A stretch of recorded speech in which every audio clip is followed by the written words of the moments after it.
Assalamualaikum warahmatullahi wabarakatuh. Halo Sobat Kimia, selamat datang di video pembelajaran kali ini. Ada pepatah yang mengatakan tak kenal maka tak sayang maka tak cinta. Oleh karena itu, perkenalkan, saya Andi Ainun Makfirah dari kelas 12 MIPA 1. Nah, materi yang akan kita bahas kali ini yaitu memahami reaksi redoks. Di materi reaksi redoks ini, kita akan belajar mengenai pengertian reaksi redoks, ciri-ciri dan fungsi reaksi redoks, cara penyetaraan reaksi redoks, dan contoh soal reaksi redoks. Sebelum kita melangkah masuk ke materi, bagaimana nih suasana hati teman-teman semua? Silahkan teman-teman memilih emoji yang telah disiapkan sesuai suasana hati teman-teman semua ya. Nah, saatnya kita masuk ke materi. Semangat teman-teman! Pembahasan pertama. Apakah teman-teman pernah mendengar apa itu reaksi redoks? Atau apakah teman-teman sudah tahu apa itu reaksi redoks? Nah, reaksi redoks merupakan sebuah reaksi kimia yang terjadi dari gabungan reduksi dan reaksi oksidasi. Di dalam reaksi redoks terdapat reduksi. Reduksi sendiri adalah sebuah reaksi penurunan elektron sehingga terjadi penurunan bilangan. Yang kedua ada oksidasi. Oksidasi merupakan sebuah reaksi penerimaan kenaikan elektron sehingga akan terjadi peningkatan. Dan yang terakhir ada spesi atau zat yang mengalami oksidasi akan disebut sebagai reduktor. Dan zat yang mengalami reduksi disebut sebagai oksidator. Sekarang kita melangkah ke pembahasan kedua. Ada 3 ciri-ciri reaksi redoks, yakni yang pertama adanya unsur bebas, misalnya Cl2. Yang kedua, terjadi perubahan biloks. Yang ketiga, ada reduktor dan ada oksidator. Nah, ternyata reaksi redoks memiliki fungsi, yakni yang pertama, korosi. Korosi merupakan hasil dari reaksi redoks ketika logam bereaksi dengan oksigen dan air. Fungsi yang kedua yaitu sumber energi, contohnya dalam proses metabolisme. Dan fungsi yang ketiga atau yang terakhir yaitu perubahan warna. Beberapa reaksi redoks dapat menyebabkan perubahan warna dalam larutan atau padatan. Contohnya seperti uji coba kualitatif untuk mendeteksi keberadaan suatu zat atau analisis kimia kuantitatif. Nah, sekarang kita masuk ke pembahasan yang ketiga. Cara penyetaraan reaksi redoks. Nah, teman-teman, ternyata penyetaraan reaksi redoks itu dibagi menjadi 2, yakni metode setengah reaksi dan metode bilangan oksidasi. Nah, sekarang kita bahas metode setengah reaksi terlebih dahulu.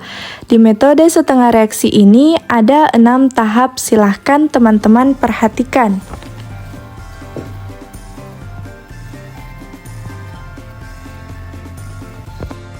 Selanjutnya, kita bahas metode bilangan oksidasi. Tahapannya ada 7, silahkan teman-teman perhatikan secara seksama.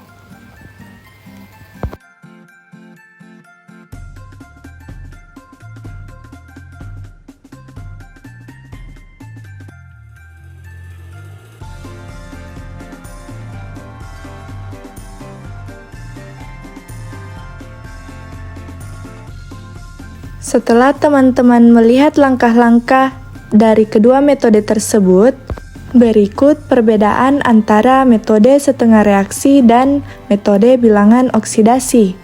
Sekarang kita masuk ke pembahasan yang terakhir atau pembahasan yang keempat.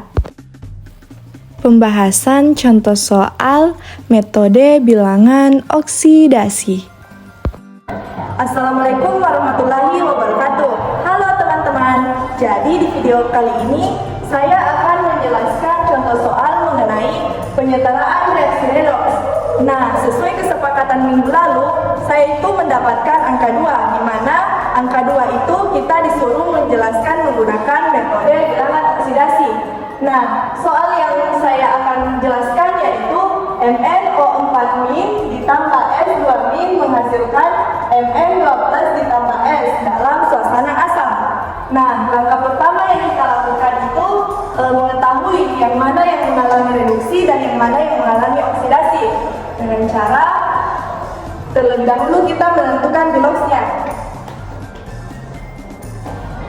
Kan atom O itu ketetapan biloxnya min 2. Jadi min 2 dikali 4 itu menghasilkan min 8. Nah, di sini ada muatannya min 1. Kita cari min 8 ditambah berapa yang menghasilkan min 1. Jadi jawabannya +7. Jadi nilai Mn-nya yaitu +7. Di sini S-nya itu nilainya min 2 karena ini sudah ada. Di sini nilainya +2. Sedangkan ini 0 karena merupakan senyawa bebas. Nah, dari sini kita bisa melihat yang mana yang mengalami reduksi dan yang mana yang mengalami oksidasi. Mn dari +7 ke +2 itu mengalami penurunan sebanyak 5, sehingga ini adalah reduksi. Sedangkan S mengalami kenaikan sebanyak 2 dari min 2 ke 0. Jadi ini oksidasi. Langkah selanjutnya yaitu menyetarakan perubahan bilangan oksidasi yang terjadi. Di sini MnO4- ditambah S2- menghasilkan Mn2+ tambah S0. Ini +2, ini min 2, ini +7, ini min 8. Nah, perlu teman-teman ketahui Mn di ruas ini kan ada 7, sedangkan di sini cuma 2. Jadi selisihnya itu ada 5. Tulis.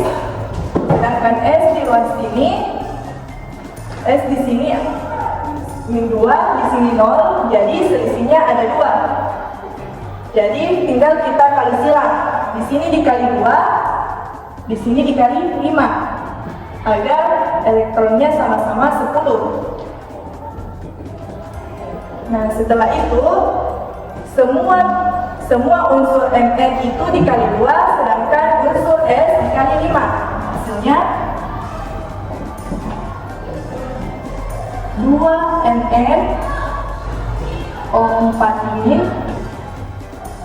ditambah 5 S2- menghasilkan 2 Mn2+ ditambah 5 S. Nah, langkah selanjutnya kita menyetarakan jumlah atom O. Perlu teman-teman lihat di sini O-nya itu ada 8 karena 2 dikali 4 8. Sedangkan di ruas ini belum ada O sama sekali. Jadi kita tambahkan O sebanyak kekurangannya. Tambahkan unsur H2O. Kan di sini 8, jadi di depan kita kasih 8 supaya sama 8O. Nah, setelah kita menambahkan 8 H2O, ternyata di sini hanya ada 16, sedangkan di sini belum ada H sama sekali. Jadi kita tambahkan 16H+. Nah, selesai. Nah, sekian video penjelasan dari penyetaraan reaksi redox menggunakan metode bilangan oksidasi. Kurang dan lebihnya mohon dimaafkan. Wassalamualaikum warahmatullahi wabarakatuh. Dari materi kali ini dapat kita simpulkan bahwa reaksi redox adalah reaksi kimia yang melibatkan perpindahan elektron secara berurutan dari satu spesies kimia ke spesies kimia lainnya. Reaksi redoks terdiri dari dua reaksi yang berbeda, yaitu oksidasi dan reduksi. Terima kasih telah menonton video pembelajaran kimia kali ini. Sampai jumpa di video pembelajaran selanjutnya, teman-teman.